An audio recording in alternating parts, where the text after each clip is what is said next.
Yeah, well, people didn't have to put up with the fire drill of our escapades that we have with technology. I don't know. I used to be a technology whiz. Did all this kind of stuff. I Unix administrator, this and that. But I don't know. Currently, it's just gremlins in the works, And here we are. and here we are. Mhm. So, how's your day been? How's your day been? I, That might be it's that might be more entertaining. it's been good. I mean, I won't go into every little detail, but I actually had a massage today, and that was quite nice. The the first actual massage I've ever had. I've had some body work of various sorts, but not How a. is that even possible? Uh, I just, you know, it just is. So I've given massages, but I've never actually had one before Oh, today, and it was lovely. So, interesting. so that was good. And of course, and then suddenly I get a message that a package that I was expecting to be delivered this weekend, which is perishable, was sitting somewhere out in the heat in front of a door. A door is what Oh, it said, great. but no Wonderful. idea what door. Oh, Could it have been our old location? Could it have been my house? Could it be this location? I don't know. we have a lot of locations. Yeah. So I went, Soon to well, be soon to be just one soon to be just one. in And Tucson. pretty exciting too. Yeah. Hmm. Hmm. Yeah, I have people saying, when are you going to tell us? Well, I think uh yeah, we're not telling you yet. You think you're going to hear it on this podcast? You tuned into the wrong place for the wrong reasons because it ain't coming out here. Um, But we were going to talk maybe a little bit about brand issues, maybe. yeah, Yeah. yeah, Which I think is a fascinating subject because, there's so many mistakes people make, in my opinion, completely. with their branding. Well, people think it's purely a little logo, a signature, and that's it. Um, I mean, if you look at some of the quote unquote strongest brands, uh, and Nike is a pretty, it's not a complex logo, folks. No, Uh, it's worked really well. I mean, mhm, I remember when it really first came out, and I was thinking, okay, Nike, the wing, that got us, the arms are off, and that's pretty cool. Uh, mhm. and then they built this fabulous, like, I don't know, this emotional story where you'd see people running or sweat, and and the Mhm. photography and the visuals and the emotion Yep. was just so intense that it made you feel really proud in a way. Well, it would help you make a connection. Yeah. And you know, the whole Just Do It campaign is probably one of the stronger campaigns, of course, that they had, and they've had so many. It's unbelievable. Whether it's Bo Knows with all the Bojacks and everything, and they made a lot of these athletes to a degree relatable in different ways, Hmm. and they demonstrated that they were all about the athlete, and they haven't been quite as strong in recent years. They've kind of tripped over some things and had some disconnects. I mean, I don't remember Um, the last Nike ad that I saw that sort of rang a bell for me. And one of the things I loved about them early on was that they pushed DEI. They pushed women. They pushed athletes that were excelling no matter what their background or ethnicity or whatever else. And I loved that. So, yeah, and I think the most recent ad that was fairly memorable was after the World Cup. I thought they had a good ad out on that, but overall, just a very strong brand, but a very, if you will, very, very simple logo. And it's not, people think branding is about a logo. It is not about a logo. It's about what you provide to the client. It's the client experience, the customer experience that really matters, because no matter how great the logo is, people aren't going to be coming back unless the experience resonates with them. And if they can relate to it, if they can emotionally tie to it, because of what you've delivered, then you have a real brand. Mhm. Um, the things that you do with the quote unquote brand, yeah, that's meaningful. You have to be consistent. You have to be consistent in everything that you do. Mhm. I know Disney is and has always been relentless about right down to the exact color blue you had to have whenever Disney was used anywhere. And if it was a hair off, they weren't going to put it out Mhm. because the consistency and the identifiable nature of what they were doing was something that they wanted that, Mhm. along with delivering that ultimate experience when somebody was at one of their theme parks. Right. I mean, So we've talked in our brokerage about this a little bit as well. That when you're working with a brand or you're working under a brand, you have to participate in making sure that that brand stays solid. So you can't start departing from that. You know, when I was in my past life before real estate, I franchised. I worked on some other kinds of things. And so I really did understand that in order for that to work, you really had to have consistency and consistency right down to the color, as you said. yep. And that's why, let's take another very powerful, very global brand. Whether you go there or not, I guarantee everybody has been there at some point or another. And probably not just in the US, and that's McDonald's. Mm-hmm. And no matter who owns those franchises or who or the company stores, there is, I think there are less than five worldwide uh, um, that don't follow the color palette for the franchise. One of them is in Arizona. It's actually in Sedona, and the arches there, the city wouldn't approve it, so they're turquoise. Well, So yeah, didn't know that, huh? no, I didn't realize. Actually, Nike just, hey, here's a tie with two brands, whereas Devin Booker plays for the Phoenix Suns. He has his own Nike shoe, the Book. And with his book twos, he had one that was modeled after that franchise in Sedona. It has the turquoise arches on the heel. And upon release of the shoe, he actually showed up at that McDonald's and was delivering shoes out the drive-through. So, it's experiences and things like that that kind of create something. But the thing with McDonald's is you couldn't have a franchise and then change it or change the look or change the feel. Um, you just can't do that because you have to always remember, especially in the brokerage community, and that's a great example. If you go to alter it and you're allowed to alter everything and you think it's great, well, what about this person next to you and the next person and what they do with it? And maybe it's not so great. Maybe you're like, I don't want to be aligned with that. That doesn't really resonate with me. And if your sign is next to mine, we don't even look like we're working together. And that's where it becomes a problem. Um, I think too many agents think that the individuality of their brand is about the color of this, that, it's like, okay, but Over the let's years, talk about what your clients think of you. yeah, over the Let's years that I've been in business, it really has very little to do with that. Clients remember you for what you did for them, not for the color of your sign. That's a fact. That's it. And so, so the real thing, from my perspective, is if you're joining a brokerage, doesn't matter what it is. I could name 10 of them here in town easily. But if you're joining the brokerage, yeah, you should leverage their brand, but you got to provide top-notch service, and you've got to really, work on the relationships with your own clients in order to build your brand.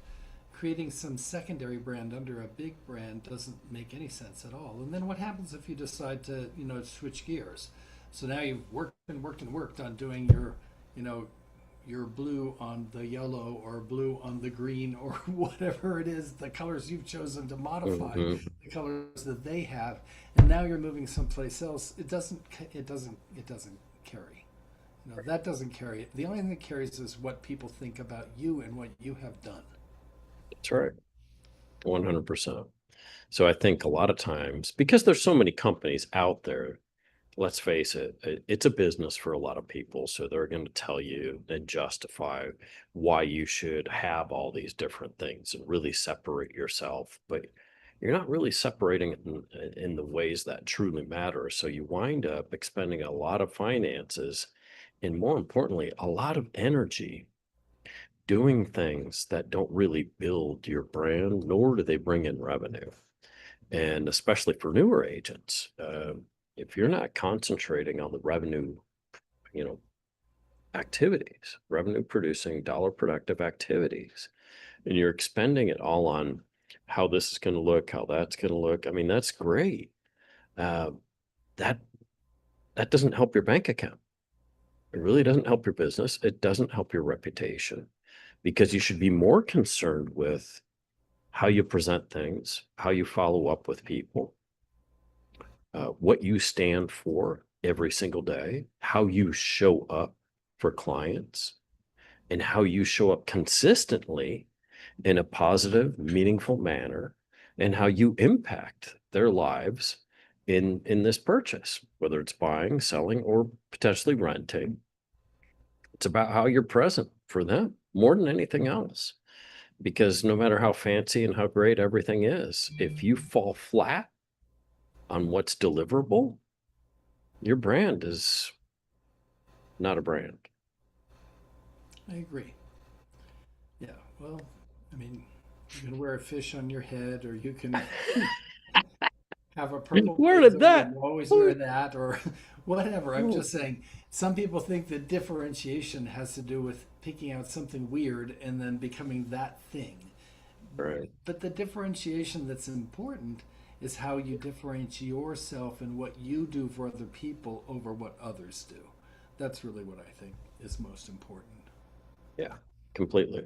However, the new location, Yes. interior wise, will be well branded. You will you will know,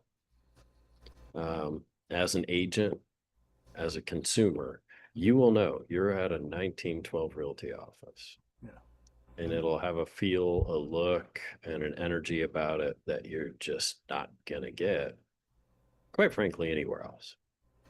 I'm excited Period. about it. It's just there should be, I don't know, I feel like the office should take on a lot of how you want the agents to present as well. So as soon as that door is open, what do we present? How do we look? Um, do we look like we belong? Do we look like what we want to be considered as a high-end top Arizona real estate company and brokerage? And that's how we want to be. Yeah. And it's about consistency in the things that you have too. Um, I see too many people that recreate things over and over and over, and from this brochure to that brochure, they're changing all the fonts, they're changing this, they're changing that, and none of the marketing or presentation pieces that they even have look like they're part of a cohesive marketing department. Mm-hmm. Looks like that's been created over here, that's been created over there. There's no uniformity of look and presentation. And I think that's important. If you look at quality brands across the country and all around the globe, if you look at, their brochures for the products or services that they deliver, they don't look like they're vastly different. They look like they belong in the same room. Right. It's about quality and presentation and everything else. The full package, if you will. Mm.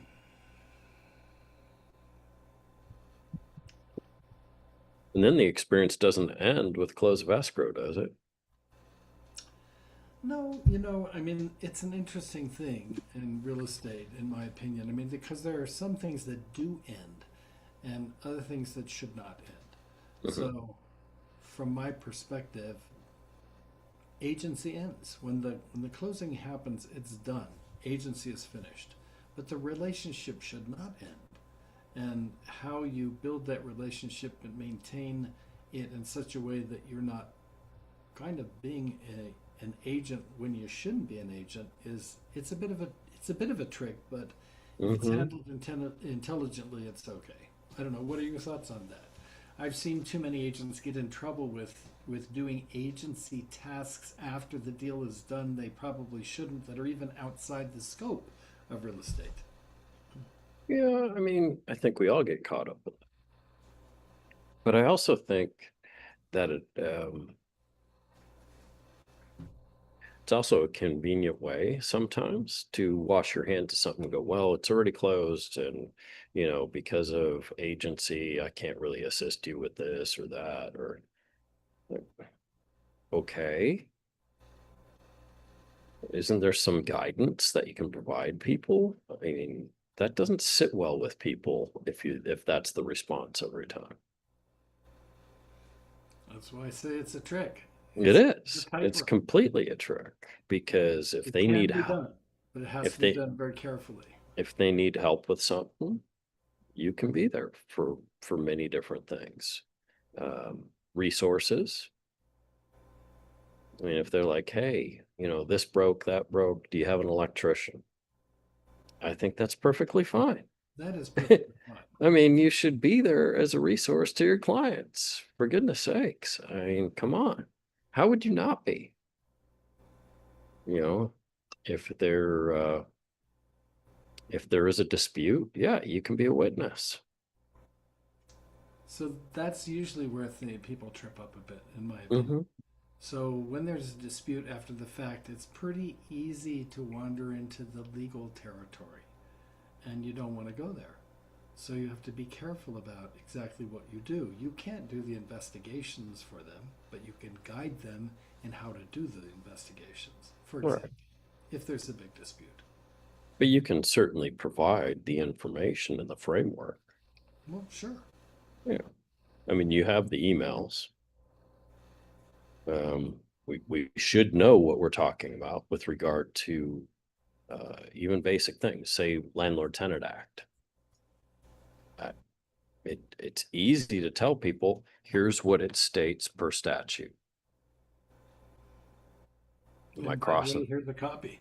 Yeah, yeah. Here's a PDF, and here's what it states, and that within X number of days upon vacating the property and the end of the lease, here's what has to happen on behalf of the landlord, and here's exactly what they have to do. Here are the responsibilities. Were they followed? Weren't they followed? That's not for me to decide. But I think we can certainly tell clients things in that regard. What about following up on something like, hey, there's a couple things missing here. Could you follow up with the seller? See if they moved them. Could they get them back to us? I don't find any problem following up with those things. No, And and there are some agents that'll say, well, due to agency, I can't be. It's like, really?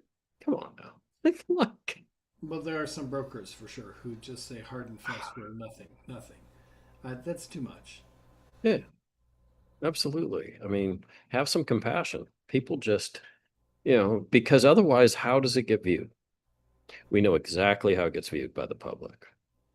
Oh, of course, you already got your check. Okay, nice knowing you. But if you have any friends or family that are thinking about buying or selling, yeah, right. Yeah, lose our number because we lost yours. Okay, thanks. I mean, you have to be present for people, and that's unfortunately what a lot of times people are not.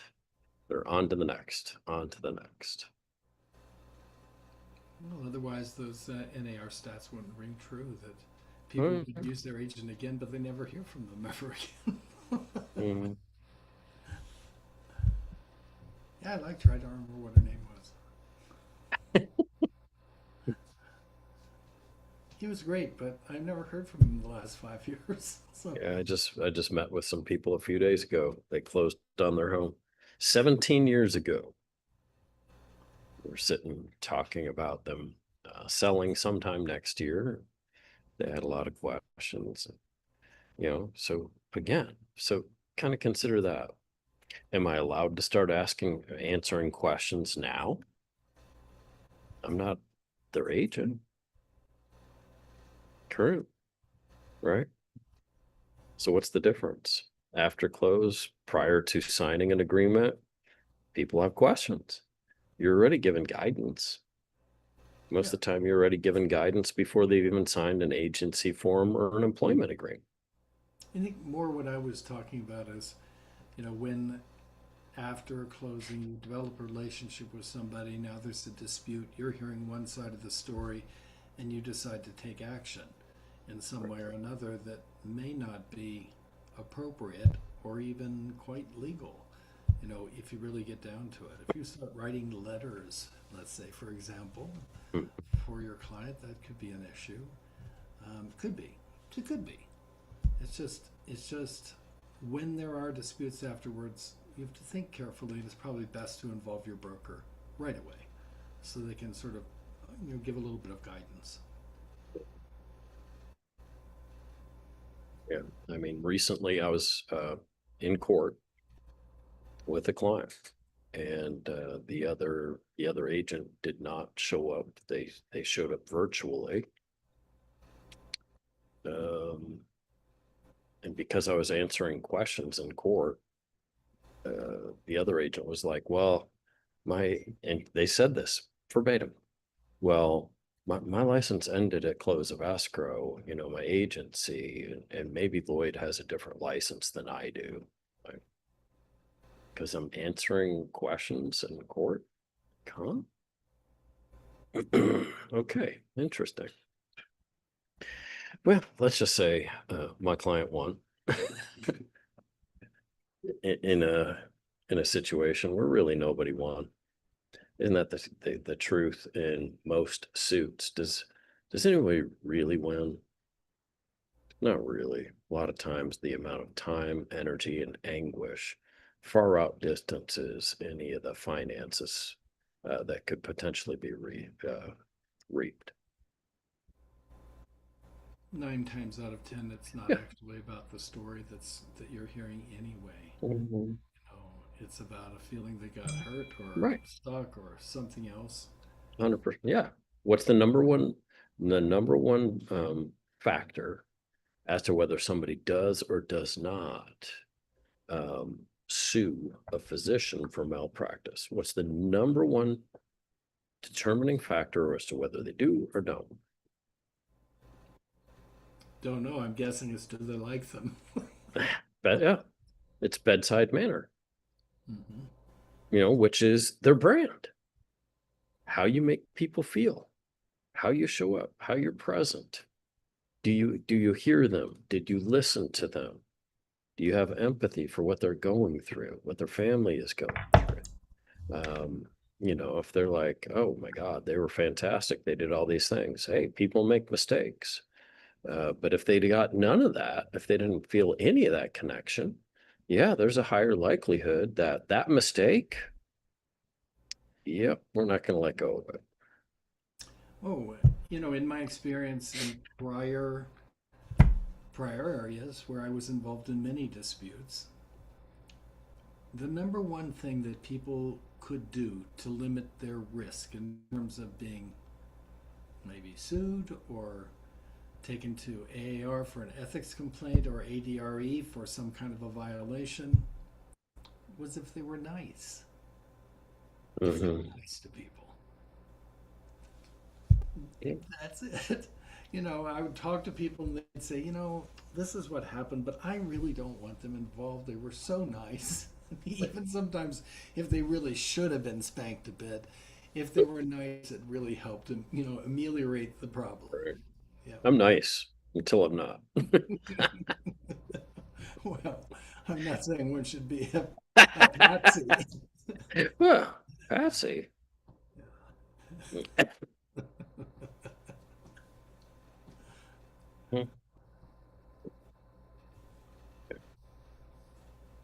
Well, been good chatting with you today. Yeah, this has sort of been another one of our round robin, Yeah, wide ranging topics. yeah. I think it would be fun to bring somebody into the conversation sometime soon. I don't know who for sure, but I've got several people in mind. So We have some targets. We do have some targets. They may okay, not be let's set they that may for not be aware minutes. of it, but they're yeah, they're targets. Yeah. Well, thank you, everybody. If you had the opportunity to tune in live or whether you listen to it later, welcome to Territorial Minds. This is episode 15. I'm Lloyd Fox. Is it really 15? It's 15 of these. Yeah. And I'm Shocking. my Jack, John.